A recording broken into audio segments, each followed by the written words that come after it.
El gato negro de mi padre.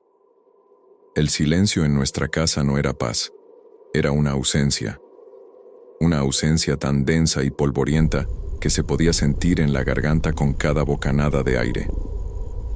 Desde que mamá murió, hace ya 2 años, la casa se convirtió en un mausoleo de 2 habitantes, mi padre y yo. Él, un fantasma que se deslizaba por los pasillos, una silueta encorvada cuya única contribución al ambiente era el susurro de sus pantuflas sobre la madera vieja. Yo, el guardián de su luto, un joven anclado a una tristeza que no era del todo mía, pero que me contagiaba como una enfermedad. La vida se había reducido a una rutina de comidas silenciosas, miradas vacías y el tic-tac monótono del reloj de pared del salón. Un sonido que no medía el tiempo, sino que martillaba la quietud. Todo cambió la noche de la tormenta. No fue una lluvia cualquiera. Fue un diluvio bíblico, uno de esos que parecen querer arrancar el mundo de sus cimientos. El viento aullaba como un animal herido, y los relámpagos desgarraban el cielo, proyectando sombras danzantes y monstruosas dentro de la casa. Yo estaba en mi cuarto, intentando leer, pero el estruendo era demasiado. Fue entonces cuando oí el coche de mi padre llegando, mucho más tarde de lo habitual. La puerta principal se abrió con un quejido y luego se cerró con un golpe sordo. Esperé, pero él no subió. La curiosidad, o quizás un presentimiento helado, me hizo bajar. Lo encontré en el recibidor, empapado, con el abrigo goteando sobre la alfombra que mamá tanto cuidaba. Pero no estaba solo. En sus brazos, acunado contra su pecho, había un bulto de oscuridad. Un gato. Era la criatura más negra que había visto en mi vida. Un vacío con forma felina, tan oscuro que parecía absorber la poca luz de la lámpara. Estaba flaco, esquelético, y sus ojos eran 2 fragmentos de esmeralda febril, 2 pozos de un verde tan intenso y antinatural que me incomodaron al instante. Lo encontré en la carretera, dijo mi padre, su voz ronca, casi un susurro. Fue la primera frase completa que le oí pronunciar en semanas. Estaba a punto de ser atropellado. No le creí. No había nada en la mirada de mi padre que sugiriera un acto de compasión espontánea. Había una extraña determinación, una fijeza casi febril. Él, que nunca había mostrado el más mínimo interés por los animales, ahora sostenía a esa criatura como si fuera un tesoro invaluable. Se quedará, sentenció, sin dar lugar a discusión. Lo llevó a la cocina, le sirvió un plato de leche con unas manos que no temblaban por primera vez en meses, y le dio un nombre que se me clavó en el alma como un trozo de hielo. Se llamará Sombra. Y así fue como la oscuridad encontró una forma física y se instaló en nuestra casa. Los primeros días fueron de una extrañeza sutil. Sombra no era un gato, era una estatua viviente. Pasaba horas inmóvil, observando. Su lugar predilecto era la esquina más oscura de cualquier habitación, desde donde sus ojos verdes parecían 2 brasas vigilantes. No jugaba, no maullaba, no ronroneaba, simplemente existía y observaba. Empecé a desarrollar la paranoia de sentirme espiado constantemente. Me despertaba en mitad de la noche, con el corazón martilleándome en el pecho, y lo encontraba allí, al pie de mi cama, una silueta perfectamente recortada en la penumbra, con sus ojos fijos en mí. No se movía, no hacía ruido, solo me miraba, con una fijeza que no era animal, sino analítica, inteligente. Sentía que no estaba viendo mi cuerpo, sino algo más profundo, algo dentro de mi cabeza. Era una violación silenciosa, una intrusión que me dejaba un residuo de pánico helado. Pronto, su comportamiento pasó de pasivo a activamente perturbador. Empezaron los regalos. Un gato normal trae un pájaro muerto, un ratón. Sombra no. Una mañana encontré en el umbral de mi puerta una única pluma de cuervo, perfectamente negra, colocada en el centro exacto del felpudo. Al día siguiente, fue un diente amarillento de algún animal desconocido. La semana siguiente la escalada se volvió personal. Encontré una vieja foto mía de niño, sacada de algún álbum olvidado, con un único y profundo arañazo cruzando mi rostro sonriente. El terror se volvió específico. Esto no era azar.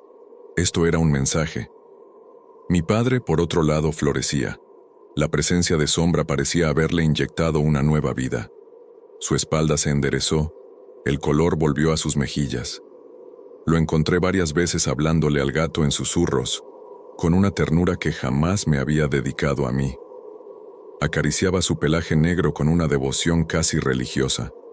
Cuando intenté hablar con él sobre el comportamiento del gato, sobre los regalos macabros y la vigilancia constante, su reacción me aterró más que el propio animal.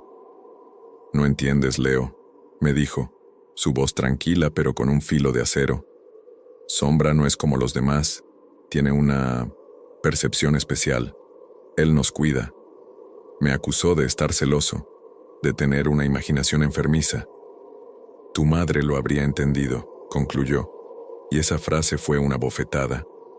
Estaba creando una alianza con esa criatura y yo me estaba convirtiendo en el enemigo. El epicentro de su nueva vida era su despacho.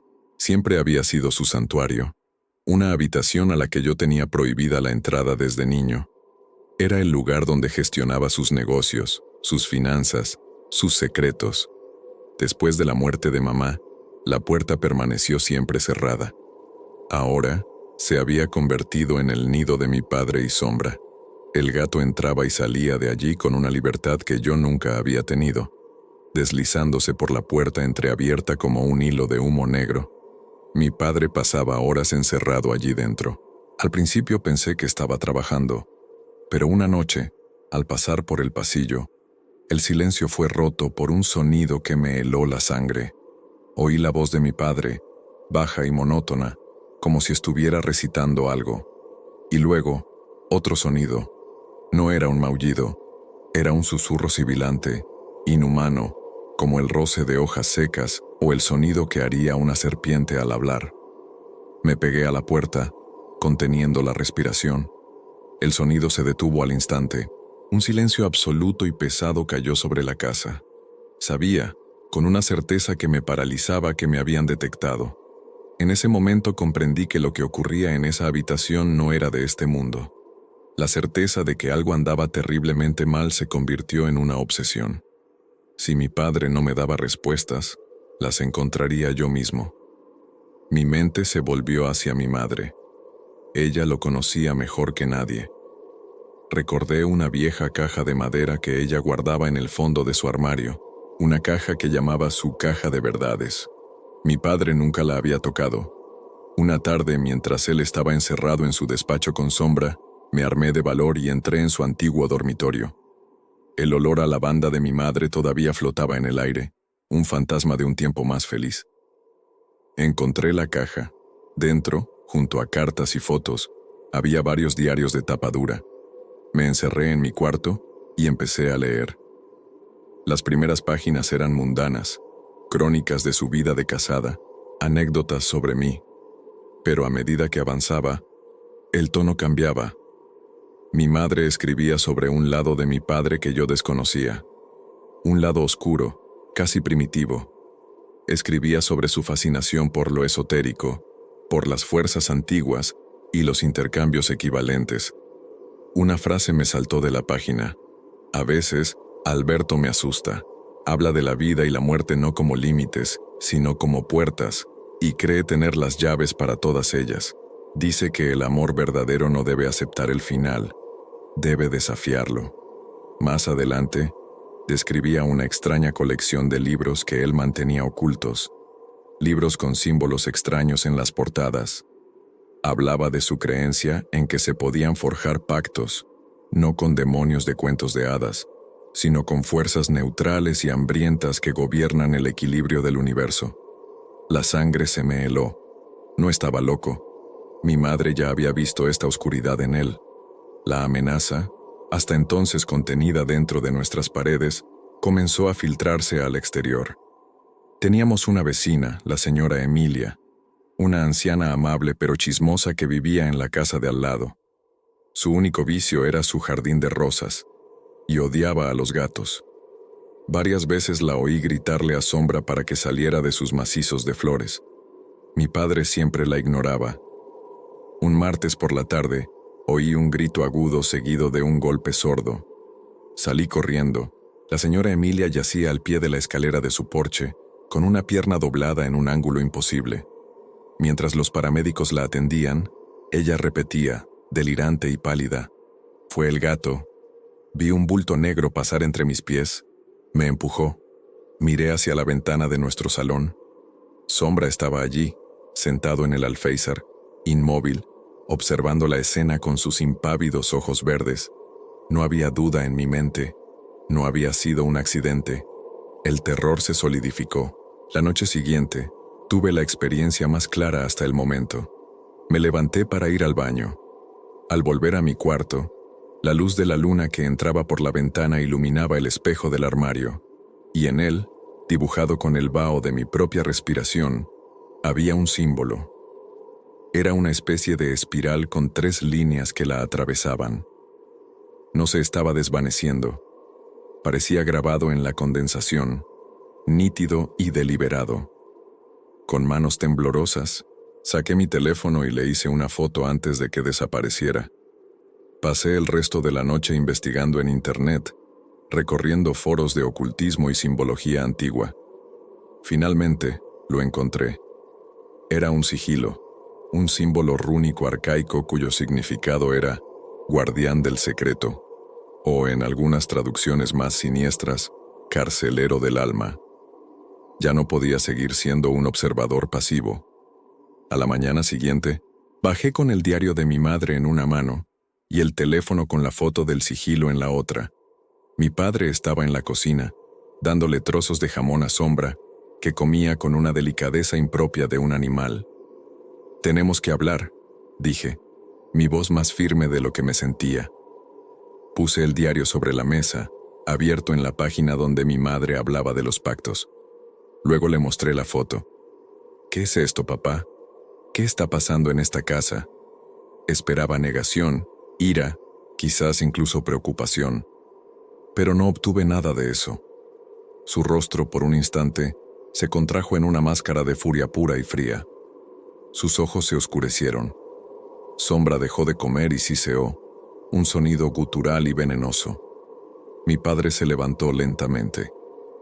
«Hay cosas que no debes remover, Leo», dijo, su voz peligrosamente baja. «Estás profanando la memoria de tu madre y faltando el respeto a fuerzas que no comprendes. Deja a los muertos en paz y respeta a sus guardianes». La palabra guardianes me golpeó como un puñetazo. No negó nada, lo confirmó. El miedo dio paso a una determinación helada. Esa cosa tenía que irse. No era una mascota, era un monstruo, y estaba corrompiendo a mi padre. Tomé una decisión desesperada. Esperé a que mi padre saliera a hacer un recado, una de sus raras ausencias del hogar. Sabía que tenía un par de horas. Mi corazón latía con una fuerza salvaje. Encontré a Sombra durmiendo sobre el sillón favorito de mi padre. Por un momento vi solo un gato negro, y sentí una punzada de culpa. Pero entonces abrió los ojos, y ese verde antinatural borró toda mi compasión. Con unos guantes gruesos de jardinería lo agarré. No luchó, no se movió, simplemente se dejó coger, su cuerpo extrañamente pesado y frío. Era como sostener un trozo de noche.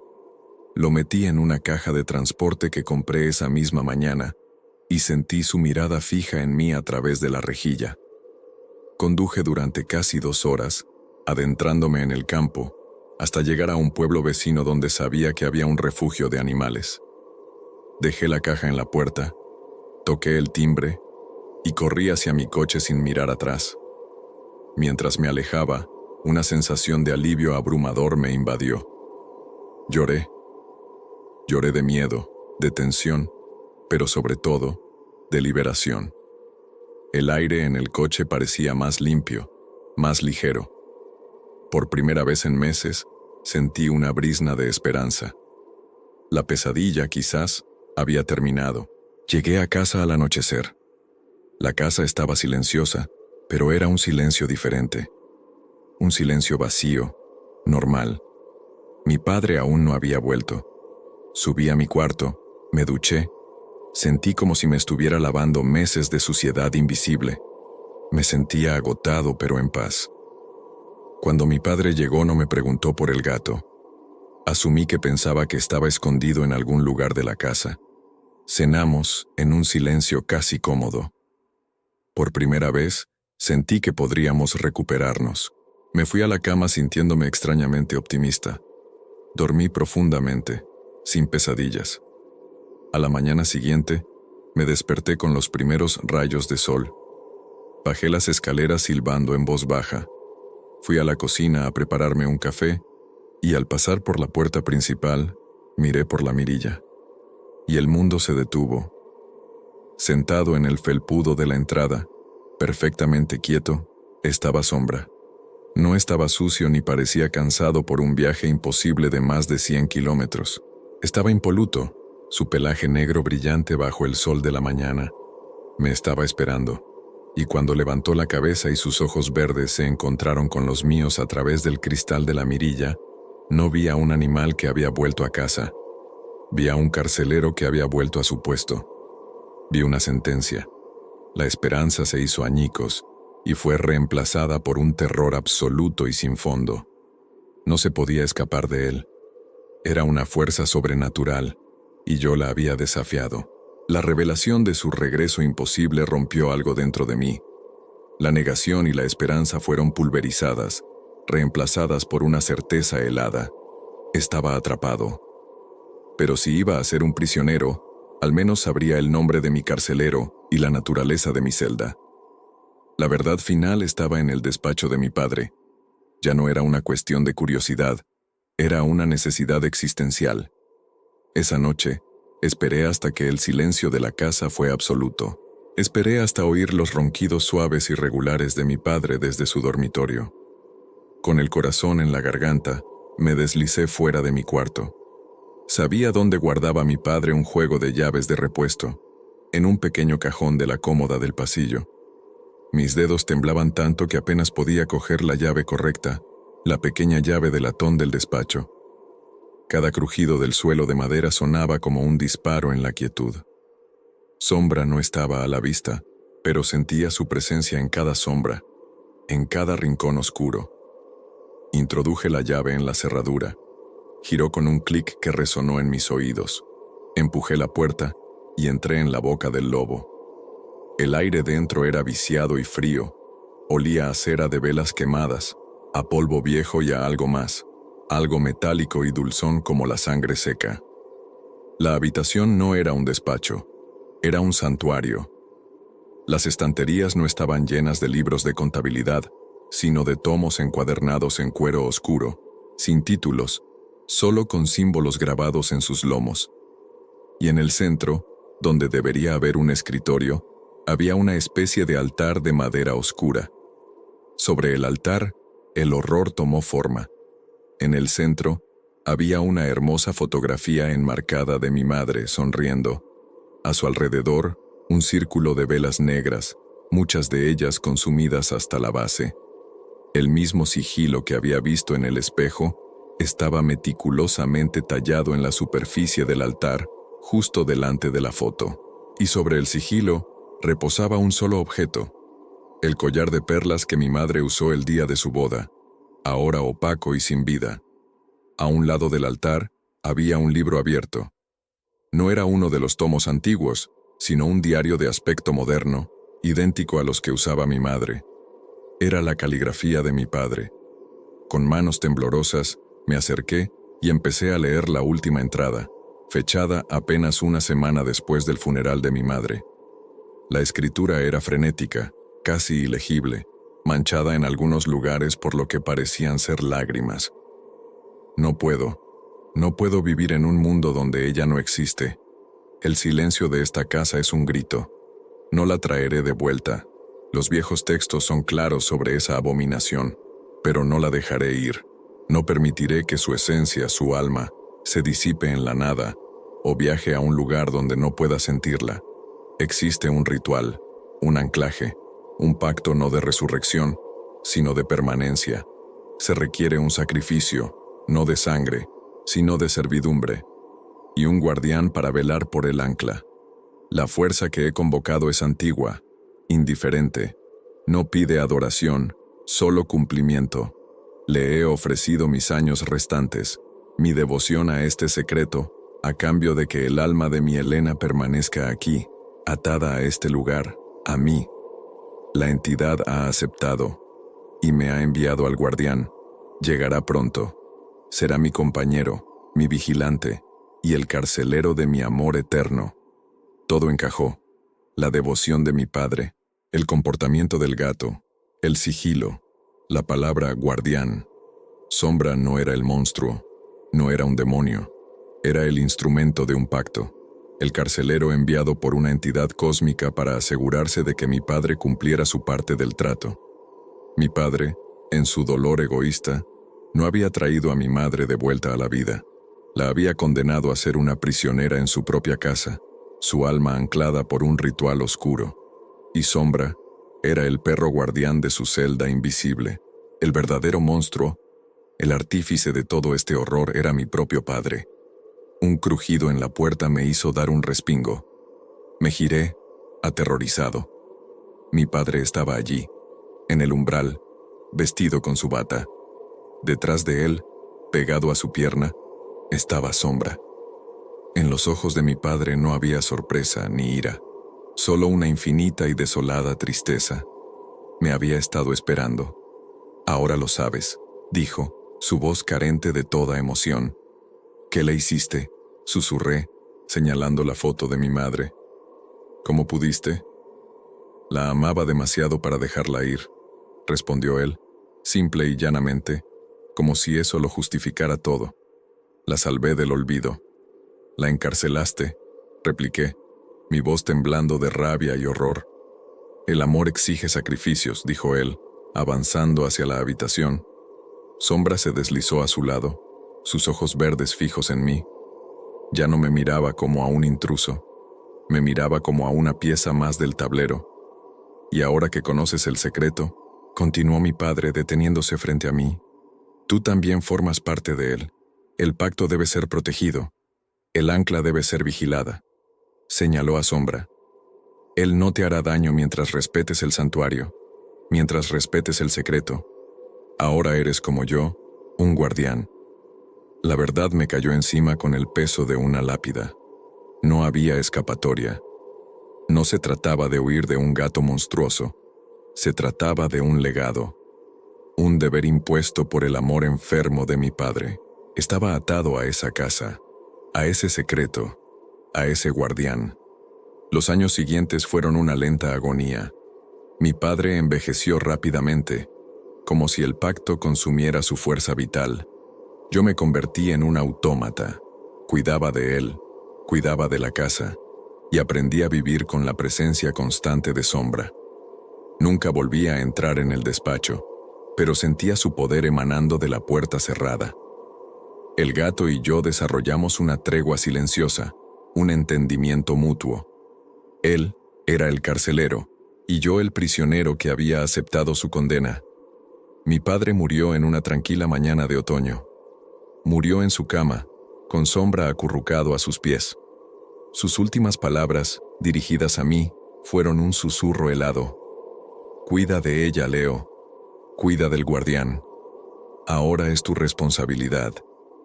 Y ahora estoy aquí, en esta casa silenciosa que se ha convertido en mi mundo y mi tumba.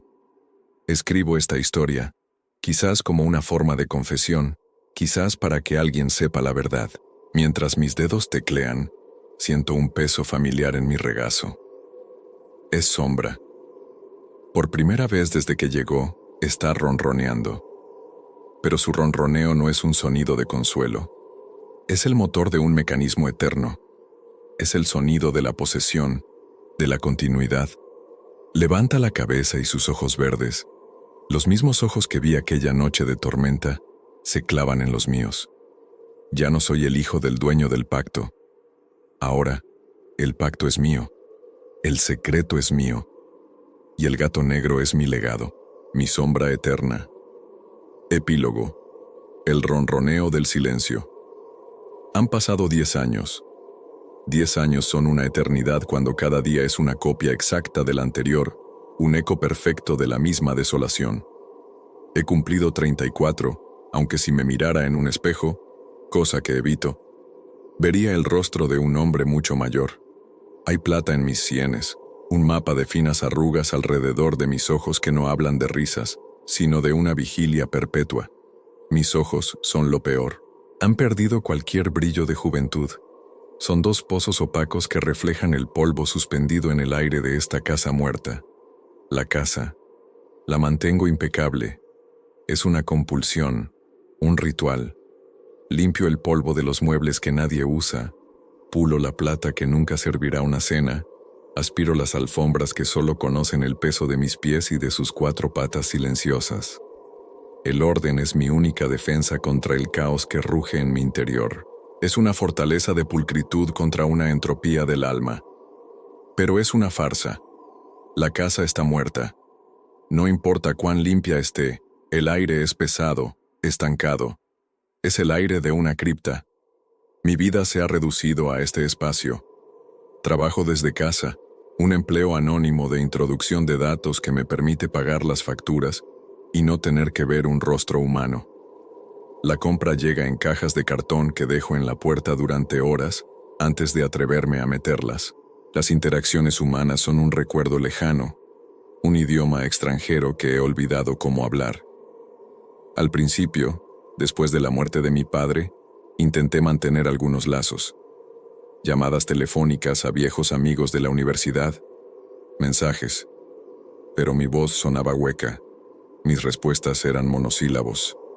No podía explicarles por qué no podía salir a tomar una cerveza, por qué no podía invitarlos. ¿Cómo se explica que vives en una jaula custodiada por un gato negro y el fantasma de un pacto? Dejaron de llamar. El silencio que dejaron fue un alivio y una tortura. Y luego esta sombra. Nuestra relación ha evolucionado. Ya no es solo el vigilante distante. Se ha convertido en una extensión de mi propio cuerpo. Duerme sobre mi pecho cada noche. Su peso una losa familiar. Su pelaje una mancha de oscuridad sobre mi corazón.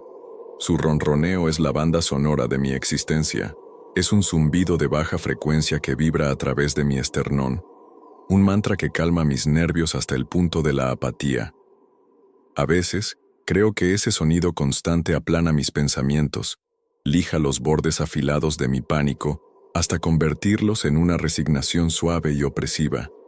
Se sienta sobre mi escritorio mientras trabajo, sus ojos verdes siguiendo el movimiento de mis dedos sobre el teclado. Me sigue a la cocina. Me espera fuera del baño. Nunca estamos a más de 3 metros de distancia. No es afecto, es vigilancia, es posesión. Hace unos 5 años, cometí el error de tener esperanza. Se llamaba Clara. La conocí en un foro de literatura, un rincón oscuro de internet donde todavía me atrevía a asomar mi mente. Conectamos. Hablábamos durante horas a través de un chat. Su ingenio, su risa que casi podía oír a través de sus palabras escritas, fueron como una ventana abierta en mi mausoleo. Por primera vez en años, sentí algo parecido a la vida.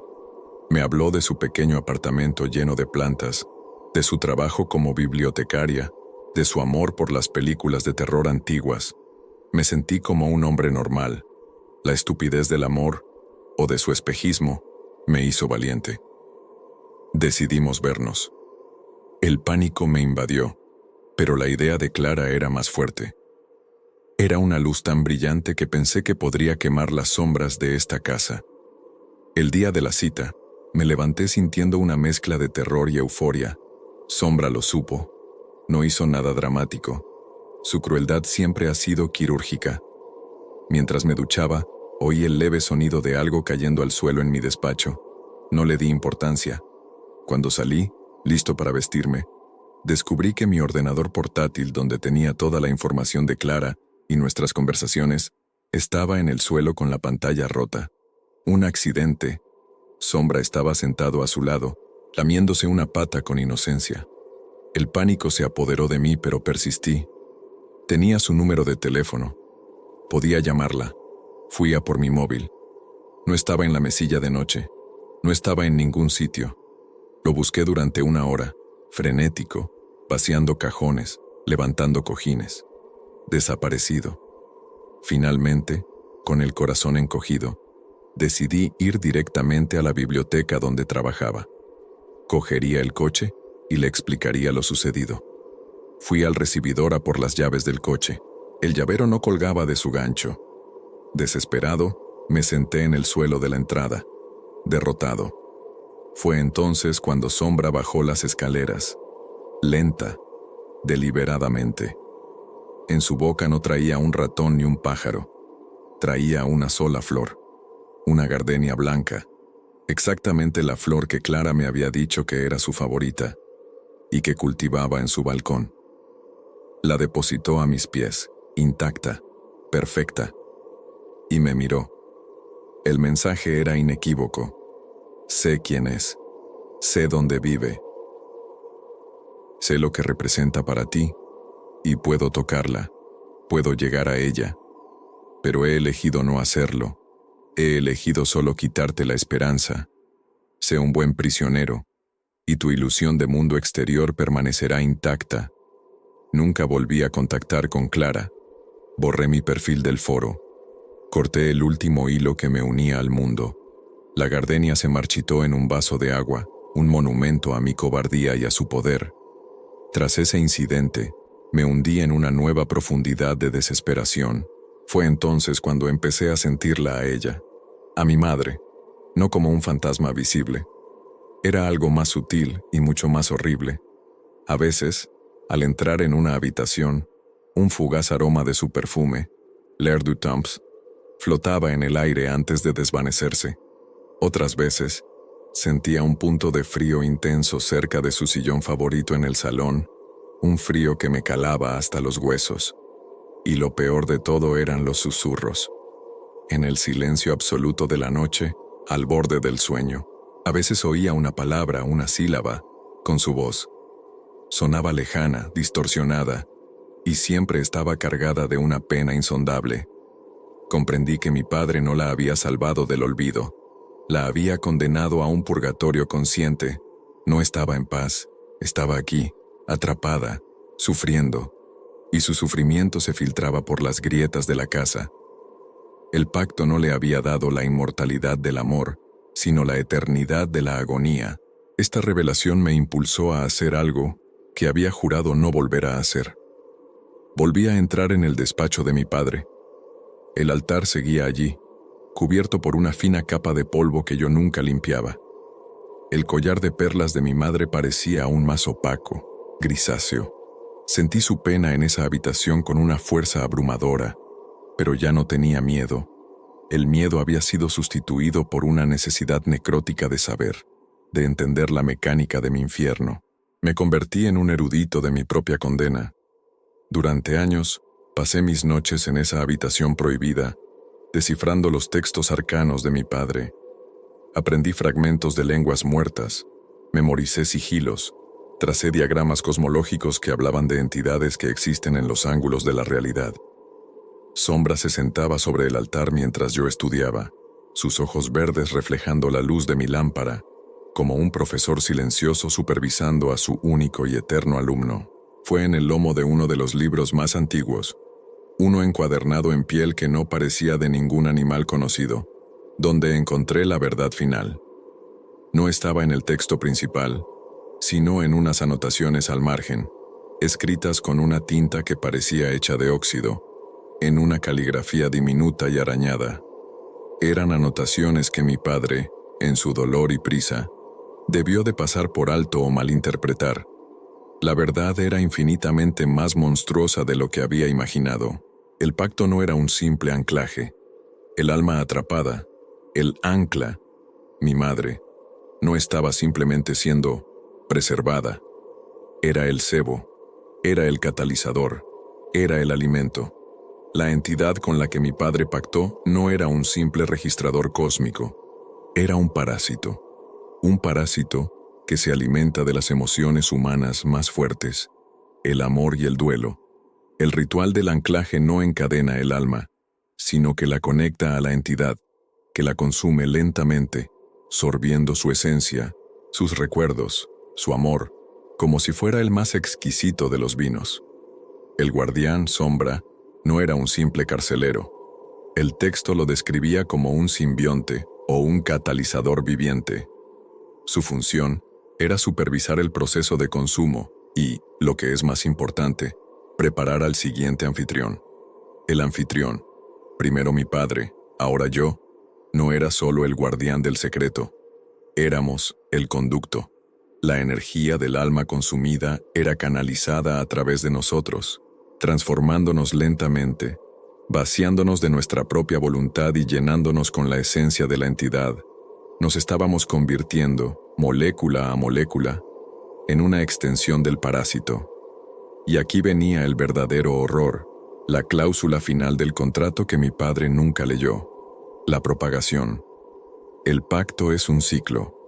Una vez que el alma anclada está completamente consumida, reducida a una cáscara vacía, el anfitrión, ya totalmente asimilado por el guardián, recibe un nuevo impulso, una compulsión irresistible, la necesidad de encontrar una nueva fuente de amor y duelo, la necesidad de encontrar a otra alma desesperada y ofrecerle el mismo trato falaz.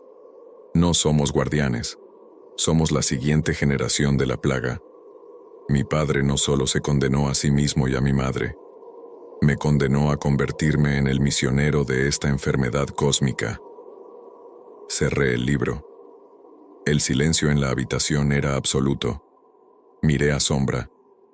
Por primera vez, en sus ojos verdes no vi inteligencia felina ni malevolencia sobrenatural. Vi una galaxia de fría e indiferente antigüedad. Vi a la entidad mirándome a través de sus ojos. El ronroneo que ahora siento en mi pecho, mientras escribo estas últimas palabras, ha cambiado. Ya no es un sonido de posesión, es el sonido de la digestión, es el sonido de mi propia alma siendo procesada, y siento algo nuevo naciendo en el vacío que deja atrás.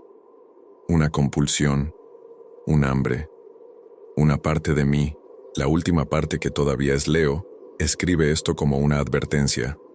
Pero otra parte, la parte más grande, la que se está fusionando con la sombra en mi regazo, escribe esto como un ejercicio, para practicar las palabras, para perfeccionar el tono, porque siento el impulso de salir, no de escapar sino de cazar. Abro mi portátil, no para buscar foros de literatura, sino para buscar foros de viudos recientes, de padres que han perdido a un hijo, de amantes desolados. Busco el dolor fresco, el amor que se niega a morir.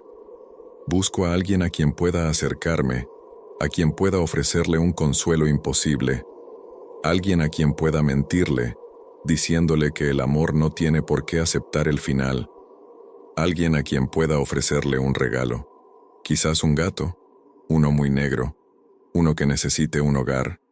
El ciclo debe continuar. La presa se ha convertido en el señuelo.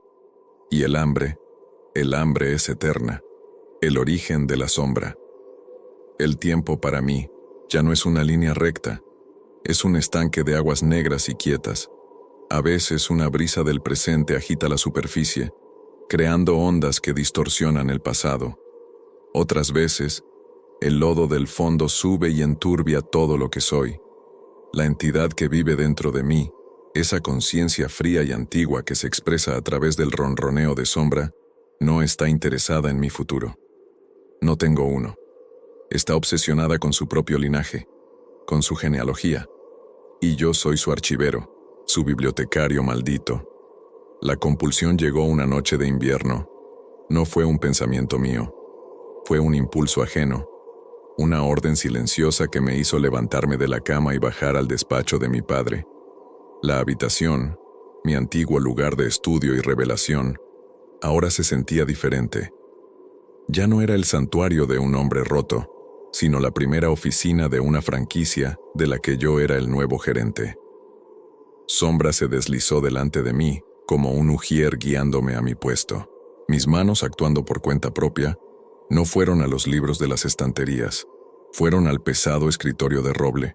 Vacié el cajón principal, saqué los viejos papeles, las plumas secas, los clips oxidados, y entonces mis dedos encontraron la irregularidad. Un pequeño nudo en la madera del fondo. Lo presioné. Un clic sordo, y el fondo del cajón se levantó, revelando un compartimento secreto. El olor que emergió fue el de un tiempo sellado. Dentro no había grimorios ni objetos rituales. Había algo mucho más íntimo y aterrador, la crónica de una caída. Una pila de diarios de cuero, más pequeños y antiguos que el que yo había encontrado años atrás. Y junto a ellos, un fajo de cartas, atadas con una cinta de seda descolorida. Las cartas no eran de mi madre. La caligrafía era angulosa, agresiva, la de un hombre. Con sombra observándome desde lo alto del escritorio, su cuerpo una gárgola de oscuridad, empecé a leer. Empecé por el principio. Por el diario de mi padre cuando era un joven de 25 años, mucho antes de ser mi padre. Alberto, mi padre, no era el hombre gris y silencioso que yo conocí. Era brillante, ambicioso, un historiador con un talento excepcional, pero con un hambre que la academia no podía saciar. Sus primeras entradas estaban llenas de frustración. Se quejaba de la miopía de sus colegas, de su obsesión por las fuentes primarias aceptadas, de su miedo a especular.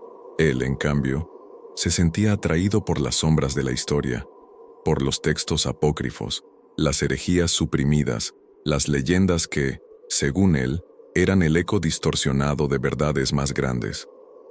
Rechazan el mito porque temen la verdad que esconde, escribió una noche. La historia no es solo lo que se puede probar, sino también lo que se ha intentado borrar con más ahínco.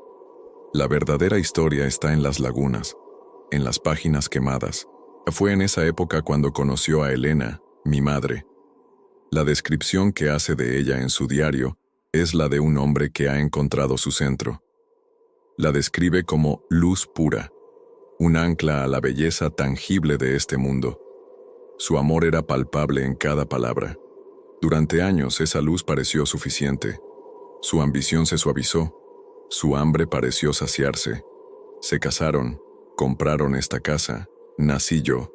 Hubo un periodo de una felicidad casi dolorosa en su mundaneidad, pero la semilla de la oscuridad no había muerto. Solo estaba latente. El catalizador de su regreso a las sombras fue un fracaso profesional. Una cátedra que ansiaba le fue negada en favor de un colega menos brillante pero mejor conectado, un hombre llamado Ricardo Méndez. La amargura de esa derrota envenenó las páginas de su diario. Fue entonces cuando su investigación volvió a desviarse hacia lo prohibido. Y fue entonces cuando apareció un nuevo nombre, Julián de la Serna. Las cartas comenzaron en esa época. La primera era de mi padre a Julián, un académico español que había sido expulsado de la universidad por sus teorías radicales sobre cultos prerromanos y la psicogeografía de ciertos enclaves antiguos. Mi padre, con el pretexto de una investigación histórica, le preguntaba sobre un texto oscuro que Julián había mencionado en uno de sus últimos artículos publicados. La respuesta de Julián, la primera carta del fajo, era una obra maestra de seducción intelectual. Era amable, elogiosa, pero llena de anzuelos. Me alegra ver que alguien más tiene el valor de mirar más allá del velo, doctor Moreno. Ese texto que menciona es una simple migaja, un eco para los no iniciados. Pero la verdad que susurra... la verdad es una sinfonía para aquellos que saben escuchar. Comenzó así una correspondencia que duró años. Julián se convirtió en el mentor que mi padre siempre había anhelado. Desde su exilio autoimpuesto en una vieja casa en las montañas de Galicia, Julián lo fue guiando. Al principio, era un juego académico. Discutían sobre la traducción de un término sumerio, sobre el significado de un símbolo en una ruina etrusca. Pero lentamente el tono cambió. Julián empezó a hablar no de creencias, sino de prácticas, no de mitología, sino de mecánica. La gente reza a dioses sordos, escribió Julián en una carta. Suplican, esperan. Es una postura de esclavos. Las fuerzas que realmente gobiernan la existencia no responden a la súplica, sino a la transacción. No son dioses, son principios. como la gravedad o el magnetismo. No les importa tu moral, solo tu comprensión de sus leyes y el precio que estás dispuesto a pagar. Julián estaba adoctrinando a mi padre. Le estaba dando una teología para su arrogancia, una justificación para su deseo de trascender los límites de un hombre común. Le hablaba de un universo indiferente, un lienzo en blanco sobre el que un hombre de voluntad superior podía pintar su propia realidad, siempre que tuviera los pigmentos correctos. Y los pigmentos, siempre, eran una forma de sacrificio. Fue entonces cuando llegué a la parte del diario que describía la primera transgresión, el primer ritual. No fue algo grandioso ni demoníaco. Fue algo pequeño, mezquino, y por eso mismo, mucho más terrorífico. Mi padre codiciaba la cátedra que Ricardo Méndez le había robado. Se lo confesó a Julián, enmarcado en un lenguaje de injusticia y mérito no reconocido. La respuesta de Julián fue rápida y precisa. No le envió un hechizo para matar a su rival. Le envió algo más sutil, un ritual de desequilibrio. Las instrucciones eran detalladas. Mi padre debía construir un pequeño diagrama con sal negra sobre una placa de pizarra. En el centro, debía colocar un objeto que representara a su rival. Mi padre usó una copia de un artículo publicado por Méndez. Y entonces venía el sacrificio. No era sangre ni un animal. Julián le pidió que sacrificara un recuerdo de un triunfo inmerecido, algo de su propio pasado donde sintiera que había recibido más de lo que merecía. Mi padre describe en su diario cómo pasó una noche entera buscando en su memoria. Finalmente, eligió el recuerdo del primer premio de poesía que ganó en la escuela. Admite en su diario que su poema era inferior al de otro chico, pero que los jueces eran amigos de su abuelo. Se concentró en ese recuerdo, en la vergüenza y el orgullo injustificado, y lo quemó mentalmente, proyectando la energía de esa pequeña injusticia sobre el diagrama. Lo último que debía hacer era susurrar el nombre de su rival 9 veces y luego soplar sobre la sal. 2 semanas después, un escándalo sacudió la facultad. Se descubrió que Ricardo Méndez había plagiado porciones significativas de su tesis doctoral años atrás. Una denuncia anónima, surgida de la nada, había desencadenado la investigación. Méndez fue despedido, su carrera destruida. La cátedra quedó vacante. 6 meses después, mi padre la ocupó. Funciona, escribió en su diario esa noche, con una mezcla de euforia y terror. Julián no es un teórico, es un ingeniero de la realidad. El poder es real, y yo lo he probado. Mientras leía esto, sentí un frío que no era de la habitación. Sombra, sobre el escritorio, emitió un ronroneo bajo y gutural, un sonido de aprobación. La entidad dentro de mí reconocía este momento, el momento en que el pez mordió el anzuelo. Mi padre no recurrió a la oscuridad por el dolor de perder a mi madre. Recurrió a ella por ambición profesional. La usó para ganar una silla en una universidad. El gran pacto que definió nuestras vidas no fue su primer pecado, solo fue el último y más grande. A partir de ahí, la oscuridad comenzó a filtrarse en nuestra casa. Las anotaciones del diario de mi padre se volvieron más crípticas. Hablaba de alineaciones, de fortalecer el locus, refiriéndose a nuestra casa. Realizaba pequeños rituales para protección y prosperidad. Mientras tanto, en los diarios de mi madre, los que yo ya conocía, comenzaba a aparecer su inquietud. Escribía sobre la nueva distancia de Alberto, sobre su secretismo, sobre la extraña frialdad que a veces sentía en el estudio. Una vez, encontró un pequeño saquito de tela negra lleno de hierbas y un trozo de metal oxidado escondido en un cajón de su ropa. Cuando le preguntó, él se enfureció y le dijo que era una simple superstición, un amuleto de buena suerte. Ella no le creyó. Y entonces, su salud empezó a fallar. Al leerlo ahora, con el conocimiento que tengo, las piezas encajaban de una forma monstruosa. ¿Fue realmente una enfermedad autoinmune, rara y agresiva, como dijeron los médicos? ¿O fue la casa? ¿Fue la energía oscura que mi padre estaba invitando? Una energía que, para prosperar, necesitaba consumir la luz más brillante que había en ella. ¿Fue el precio no declarado de sus pequeños triunfos? La ambigüedad era una forma de tortura. Mi padre, en su intento de construir un reino para ella, podría haber envenenado el propio suelo sobre el que caminaba. La muerte de mi madre lo destruyó. Pero no fue solo el dolor del duelo. En su diario, leí su culpa, una culpa tan corrosiva que casi podía olerla en el papel. Una sospecha terrible de que él era el responsable, aunque no se atrevía a admitirlo por completo. Se aferraba a la versión de la enfermedad, pero la duda era un gusano en su cerebro. Y fue en ese estado de dolor y culpa monumental cuando llegó la última carta de Julián de la Serna. La encontré al final del fajo. La caligrafía era la misma, pero el tono había cambiado. Ya no era el mentor sutil, era el maestro revelando el propósito final de la lección. Mi querido Alberto, comenzaba, he sabido de tu pérdida. No te ofreceré mis condolencias, pues son un insulto a la magnitud de tu dolor. El universo te ha despojado, te ha vaciado. Pero un hombre como tú debe entender que un vacío tan grande no es un final, es un recipiente. El dolor es poder. El amor que se niega a morir es el combustible más potente que existe. Toda nuestra correspondencia, todos nuestros pequeños experimentos, solo han sido el prefacio. El verdadero gran trabajo requiere una herida como la tuya.